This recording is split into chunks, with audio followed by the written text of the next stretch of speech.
कुटी भाई 20 थाखानि गस्ला आयु 20 थाखाल' नै बेफोर जिकेटआ बहुत दामि दामि आरोना बेफोरखौनो अनलि 100 ल' आरो 100 थाखानिनो मोननाय जायो बेफोरबायदि जिकेटखौ ओनली सस्ता बाजार छ सस्ता बाजार छ 100 देखने में पैसा नहीं लगेगा आच्छा हेल' लोगोफोर नोंथांमोनखौ आंनि चेनेलाव बरायनानै लाग्रोनाय थाबाय दायो आङो बेबायदिनो मोनसे दागगारि बाजाराव दंफैयो जायनि फलाव भुटान आरो इन्डियान बेयाव ओरैबायदि गिदिर मोनसे बाजार जायो दा आङो नोंथांमोननो बे बाजारखौहाय भिडिअनि गेजेरजों गासैखौबो देखायगासिनो दङ मा रोखोम बाजार जादों दा बेयाव बेबायदिनो गोबांथार भुटानिसफ्राबो फैनानै बाजार खालामफैयो जायनि फलाव बेबायदिनो गेलेमफुं आरो दागगारि इन्डियान बर्डाराव जानाय मोनसे बाजार दा बेबायदि बाजारा ओरैबायदि इन्टारेस्टिं ओरैबायदि सुपारहिट जायो आङो नोंथांमोननो मा रोखोम बे बाजारखौ देखायगासिनो दं नोंथांमोना भिडिअनि गेजेरजों गासैखौबो नुलांजोबगोन दा नायदो नै बिसोरो फिसाफोरखौ बेबायदि बायो आरोना नै ओरैबायदि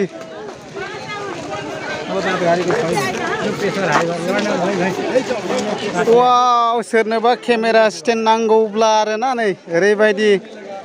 मोजांथार नै वाव फुलानै नायदो बहुत मोजां मोजां आरोना एकदम सुपार सुपार लखा कितना भाई ये वाला 150 और ये वाला 200 अच्छा नहीं नायदो आरोना ज्यादा लेने से डिस्काउंट होगा हाँ ज़्यादा लेने से डिस्काउंट मिलेगा अच्छा ठीक है लाइव कर रहा है हाँ हाँ टिकटॉक बाजारा बहुत गिदिरखा बेखौ बुङो दागगारि बाजार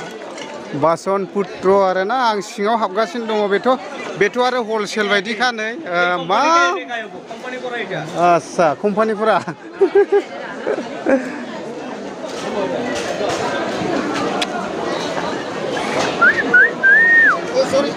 अन्थावल' बाना लाबोखायो नै आयु बिदिसो बायो बहुत मोजां आरो बाजारा क्वालिटि मा साइजनि नांगौ नै आयु नै गोजाल' बायदों कोटी हो यो कोटी हाँ हाँ 200 आन्दाय नामा होमब्ला दा नै बेफोरबायदि आरोना बाजारा नै गोसोबायदि जानो हागोन आरोखि नै बिनानाव मोना भुटाननिफ्राय फैनानै जाफैदों आरोना नै बेफोरबायदि गोथाव बुस्थु दं नै क्वालिटि जायनि फलावहाय भिटामिन बुस्थुआनो दङ नै बयबो फैनानै बेफोरावहाय जाफैनो हागोन आरो जागासिनो दं बे गासैबो हटेल जोब आरोना बेयाव हिसाब सारा हटेल दङ नै ओंखाम जागोन ना साहा लोंगोन क्वालिटि गासैबो बे हटेल आरो बे हटेलफोरा गासैबो बर'आनो बर'नि खायद'फ्राखौ मोनजाजोबो आरोना बेयावहाय नै बिसोरबो जायो बहुतनो जोंनि बर'नि संनायखौथ' आरो बासिनो हाखाया ओरैबायदि गोथावखा नै आरोखि ना माथो बेदर मोनजायो आच्छा दे बिसोरबो जादों नै आरो बेजों लोगोसे नैबेयाव बर'नि हटेल दं आरोना सोरबाफोर जानो गोसोब्ला ओंखाम दं आरो बेजों लोगोसे सिंग्रा बायदिसिना मोनजानाय जायो नै दागगारि हटेल मा मोनजायो आं सोंनानै लानि दे एसे माथो मोनजायो आब' ओंखामबो ने औ ओमफ्राय अमा बेदरजों बेसेबांथो हा अमा बेदरजों 150 ने आच्छा दाउ बेदरालाय दाउ बेदराबो 150 दा नायदो नै बेफोरबायदि आरामसे सावनाय जायोना आरो बेदरफोरखौबो बेयावनो संनाय जायो नै नायदो ओरैबायदि क्वालिटि आरोना नै बहुत गोबां भुटाननिफ्रायबो फैनानै जाफैनाय जायो नै जायो बिसोरबो मा मोनजायो आब' बेयाव ओंखामबो मोनजाफायो नामा दे नै बेफोरबायदि क्वालिटि बाजारफ्राबो मोजांखा दा दामि आरोना बाजारा बेफोरथ' गासैबो सि जोम गस्ला सि जोमनि बाजार गोजा जाहैबाय मा मोनजायो आब' बेयाव मा मोनजायो मा ए आच्छा दे ओमफ्राय मा बुस्थु मोनजायो नानि बेयावलाय ओंखाम 200 को 100 मा ओनली सस्ता बाजार छ सस्ता बाजार से 100 देखने में पैसा नहीं लगेगा। अच्छा इधर रमन जी, मदन जी, सुमन जी का सेल आ गया है। और चिकजा गिला अनि पका पका 2 गिला बेटा लुकिंग टॉकिंग दुटा फ्री छ। होलसेल 100 को मलाई 50 मा पाको छ। आउनुहोस् होलसेल 100 को मलाई 20 मा पाउँछ। आउनुहोस् 20 होलसेल 100 को मलाई 50 मा पाको छ। आउनुहोस् होलसेल 50 100 को मलाई 20 मा पाको छ। आउनुहोस् होलसेल पाइयो भने बहुत पर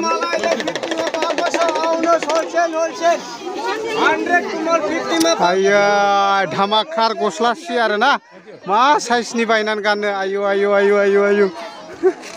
नै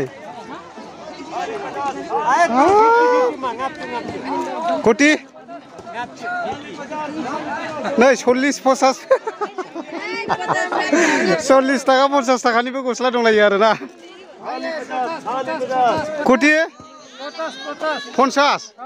अ नै बहुत मोजां मोनो नै 50 टाकानि गस्ला बेनामफ्रा नै नायनो खाली 50 मा साइजनि नांगौ आरोखि मोनजोबगोन ओमफ्राय नै बहुत दामि जिन्सनिबो दं आरो ना नै हा कितना 50 ओनलि 50 आया गस्लाफ्रा मोजां नै 50 टाकाल' लस गैया आरो 50 औ नै बेफोरो बहुत मोजां कितना ये वाला 250 अच्छा ठीक है नै नायदो आरो ना बहुत मोजां क्वालिटी गस्ला दं आउट अफ कान्ट्रिनिफ्राय फैजोबो आरो ना नै दा बेखौ लासिगोन आरो पसन्द जाबाय आङो देखायगासिनो दङ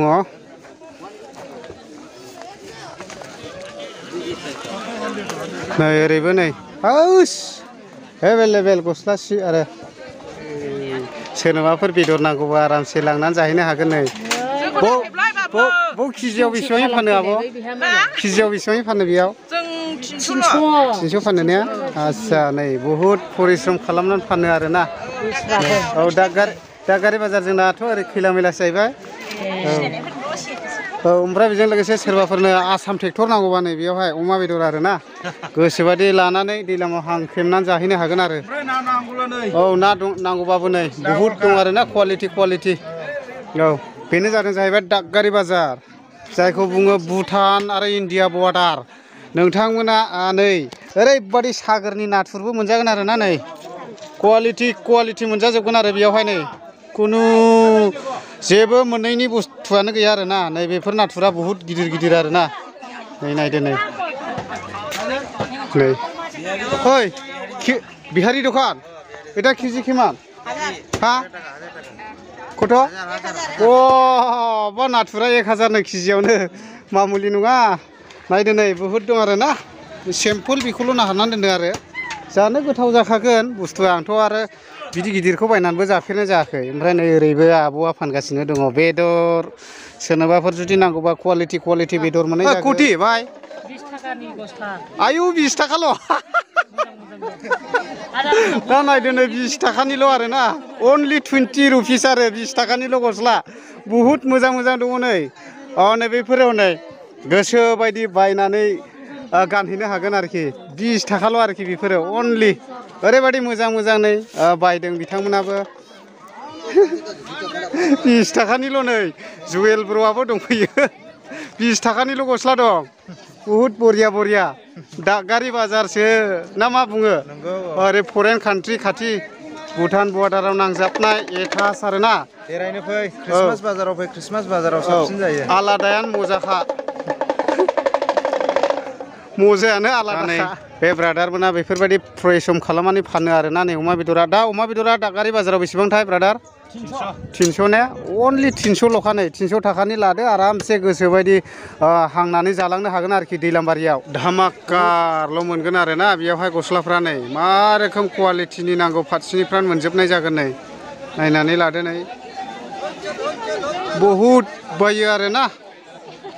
नै गरम गरम गरम गोजां बोथोरनि आरोना नै क्वालिटि क्वालिटि मा बायसानि नांगौ आरोना गस्लाफ्रा मोनजोबगोन आरो नै बहुद गिदिर आरो बाजारा बर' सिख्लाफोरबो दं आरोना नै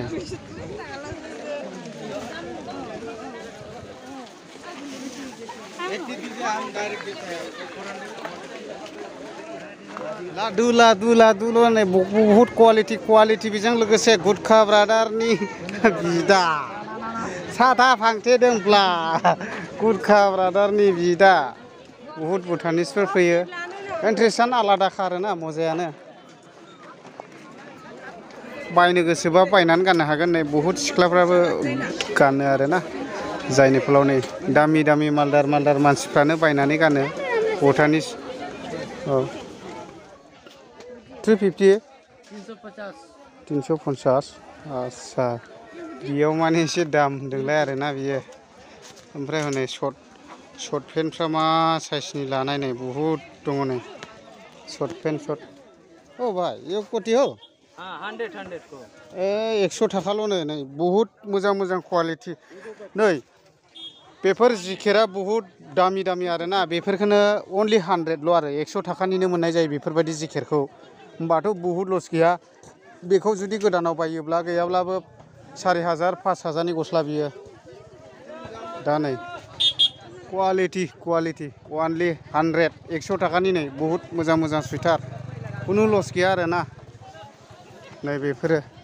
50 100 नै